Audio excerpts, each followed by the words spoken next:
वंदे पुरुषोत्तमम। सेवा और संघ का परिणाम क्या होता है? सेवा और संघ का परिणाम क्या होता है?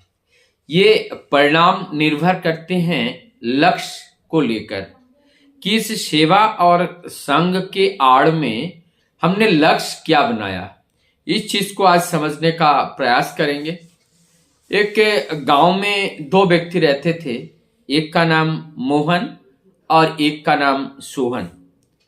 मोहन बहुत ही सख्त स्वभाव के थे और ये भी सेवापरायण भाव से लोगों को सेवा करते थे, लोगों का संग करते थे, सभी लोगों को घुल मिलकर चलते थे और एक लोकपाली थे। एक विश्वास, समाज में उनका एक अलग पहचान था। ठीक इसी प्रकार से मोहन का एक मित्र था जिसका नाम था सोहन, और ये सोहन का भी जो व्यवहार था वो भी सेवापरायण था, उनका सेवापरायण था, लोगों से मिलते थे। तो ये लोकपाली थे, लोगों से मिलना जुलना और उनका सहयोग करना, ये सारे काम करते थे। अब इस मोहन का और सोहन में एक अंतर था, और वो अंतर क्या है? जो मोहन थे, मोहन जो कार्य करते थे, जो सेवा करते थे, दोबारा कभी उसके सेवा का प्रतिफल या प्रतिदान स्वरूप कुछ पाने की आशा नहीं रखते थे। उनके मन में कोई आशा नहीं रहता था। वो सेवा कर दिया तो कर दिया, भूल जाते थे। वो केवल कर्म को प्रदान करके उनसे पाने का कुछ आशा नहीं रखते थे।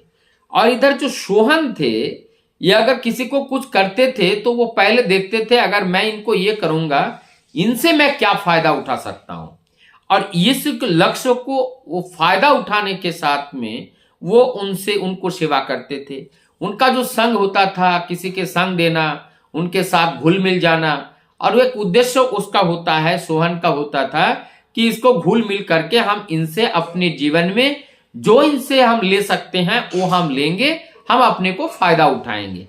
और हम उसी फायदा पाने के लालच में वो उनको सेवा देते थे, उनके घर जाते थे, उनका संग लाभ करते थे और बड़े मित्रता दिखाते थे। और इधर मोहन क्या था? मोहन का कोई लालच नहीं था, और किसी से संग भी देते थे तो उदारता के साथ देते थे। कोई मन के अंदर ना कोई छल था, ना कोई कपट था। इस तरह से ये सेवा देते थे। अब समय बीतता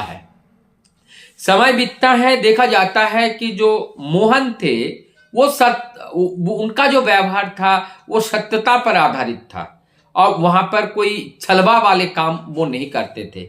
और इनका जो लोक संख्या है, लोकपाली है, या लोगों से जो मेल है, लोगों से जो प्यार है, दिन प्रतिदिन इनका बढ़ता चला गया। लेकिन सोहन का हाल क्या हुआ? दिन प्रतिदिन लोग उनसे दूरी बनाने लगे, और फिर जहां सोहन जाते हैं वहां जाकर के उनसे सेवा लोग लेना नहीं चाहते हैं, डर के मारे। अगर वो सेवा ले ले तो वो सेवा के बदले में कुछ और ज्यादा उनसे लेगा। इसी डर से अब लोग जो है सोहन से दूर भागने लगे, ना तो उनसे सेवा लेना चाहते थे, ना उनका संग देना चाहते थे। धीरे धीरे वो अकेला पड़ा। और इधर मोहन क्या हुआ? मोहन के साथ वो संगत बढ़ने लगी और वो बहुत पॉपुलर होने लगे, और उनको सभी लोग जानने लगे, उनको सभी लोग प्यार करने लगे।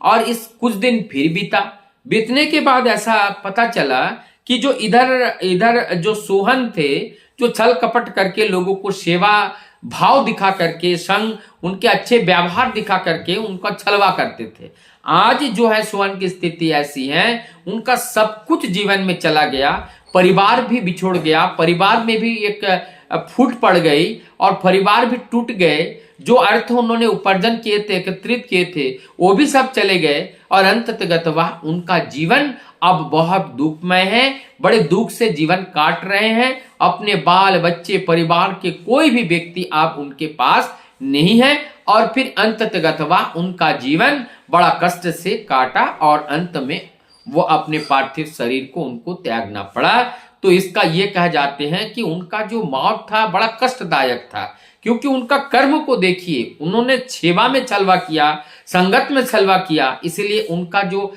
गति हुआ वो गति बड़ी दुर्गति हुई, और ये हमें सीख लेनी है। और इधर मोहन का क्या हुआ? मोहन का जीवन बहुत सुंदर हुआ, उनका परिवार बहुत सुंदर गठन हुआ और अंततगतवा उनका जीवन एक फूलों की गुलदस्ता की तरह जीवन हुआ और वो अंत काल में वो हंसते हंसते अपने अंत विदा ले लिए। और इसी तरह से दोनों जो मित्र थे, दोनों मित्र के जीवन में हम लोगों ने देखा, तो ये देख करके हम लोगों का आप सीख लेना है कि हम अपने जीवन मोहन की तरह जिए या हम सोहन की तरह जिए। मोहन की तरह ना कोई छलवा, ना कोई किसी से कोई कड़वाहट, और प्रेम से जिए और अंततगतवा अपने सुंदर तरीके से अपने जीवन को जैसे स्वर्गधाम जा रहे हैं, स्वर्गधाम की तरह वो अपने जीवन को स्वेच्छा से अपने मृत्यु को वरण किए और उन्होंने वो चल बसे।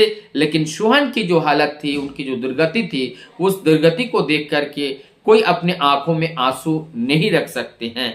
तो ये हमें सीख मिलती है। परम दयाल जी ठाकुर जी की एक वाणी है और उस वाणी के माध्यम से हम लोगों ने ये जाना कि हमें किस तरह से लोगों का आचरण करना चाहिए, व्यवहार करना चाहिए और उसी के आधार पर हमारा जीवन का परिणाम निर्धारित होते हैं। तो इसमें एक बात निश्चित हुआ, अगर लक्ष्य हमारा सही है, लक्ष्य को अगर सही करते चलते हैं तो हमारा सब कुछ सही होते हैं। शुरुआत अगर हमारा सही होता है तो अंत भी अच्छा होता है। शुरुआत अगर गड़बड़ा जाता है तो परिणाम भी गड़बड़ा जाता है। तो शुरुआत हम गड़बड़ी ना करें, हम छल कपटी ना करें और सहजता के साथ अपने जीवन को बिताएं और प्रभु के निर्देश को हम अपने जीवन से पालन करने के लिए प्रतिज्ञाबद्ध होकर के चलें। वंदे